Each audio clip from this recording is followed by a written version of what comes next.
Ça va plus les gars, ça va plus. Ça va plus du tout. PSG Nantes, un partout. Et ça c'est catastrophique. Parce que très honnêtement, il aurait fallu autre chose.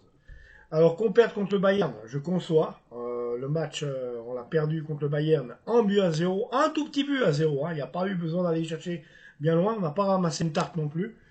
Voilà, même si on s'est fait dominer et puis que là, des chances de qualification pour la LDC, c'est un petit peu plus. On parlera de ça. On en reparlera, c'est pas ça. Mais hier, moi, ça m'a franchement énervé, ça m'a franchement dépassé. Un FC Nantes, 16e, en crise, qui arrive en plus à nous niquer. On peut pas dire autre chose.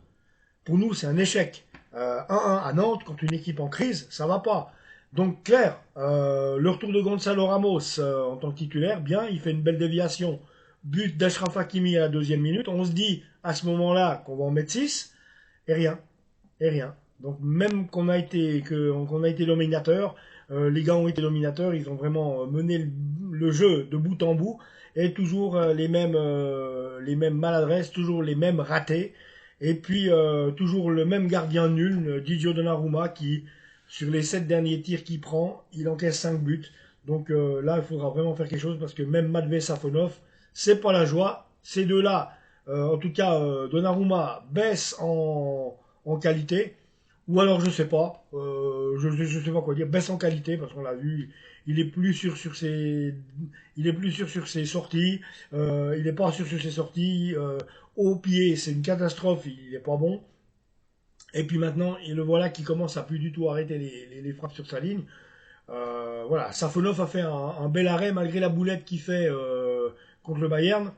Voilà, il fait quand même un bel arrêt, il dévie un tir incroyable de Jamal Musiala sur le poteau, on l'a vu tous. Donc voilà, mais c'est pas les gardiens qu'il nous faut. Et je crois que le meilleur gardien qu'on a eu jusqu'à aujourd'hui, il faut bien le dire. Et la connerie qu'on a fait, c'était de le faire partir. C'était Keylor Navas. Moi, j'y étais pas du tout d'accord de laisser partir Keylor. Bon, c'est clair qu'à l'époque, Didio était meilleur que ça et on s'est dit que c'était une bonne occasion.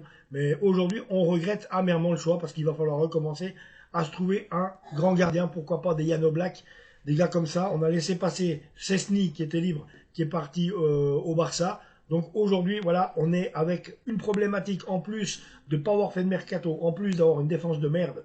Parce que à part Pacho, puis encore Pacho, il s'est fait avoir hier, Pacho qui est très bon, je ne vais pas revenir là-dessus, mais hier, c'était un peu le couac. President Kimpembe qui va avoir la paix à revenir, quand même, hein, parce qu'il a quand même été absent 2 ans quasiment.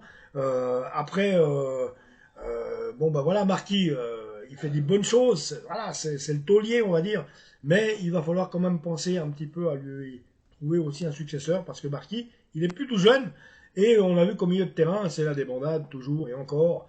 Vitinha, lui, qui bien sûr a été bon hier, malgré qu'il n'ait pas marqué, il a quand même été bon, il a quand même été là, mais voilà, toute l'équipe, c'est le collectif, a été endormi, il n'y avait pas d'envie, on aurait dit, collectivement parlant, on aurait dit qu'il y avait de nouveau pas d'envie, que personne ne voulait se battre, que tout le monde était résigné, tout le monde en avait marre, que ça faisait chier tout le monde de jouer ce match. C'est franchement ce que ça m'a laissé comme impression, honnêtement. Et à l'arrivée, on encaisse un but. Voilà, à la 32e, on se fait encaisser un but.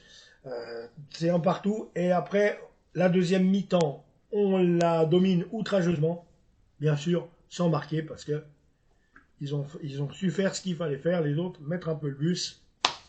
Adieu Berthe. Et on prend un point face au PSG. Donc c'est ça qui est quand même dramatique, les amis.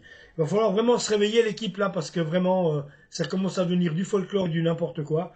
Donc avant que la saison soit bousillée, hein, parce que même si on a 7 points d'avance sur Monaco et 10 sur l'OM, il va quand même falloir se réveiller pour pouvoir tenir ce rang-là, puis être un peu meilleur. Parce que là, vraiment, on a l'impression que vous n'avez plus envie de jouer, les gars. Franchement, respectez ce blason. Respectez-le. Parce que c'est pas le cas en ce moment.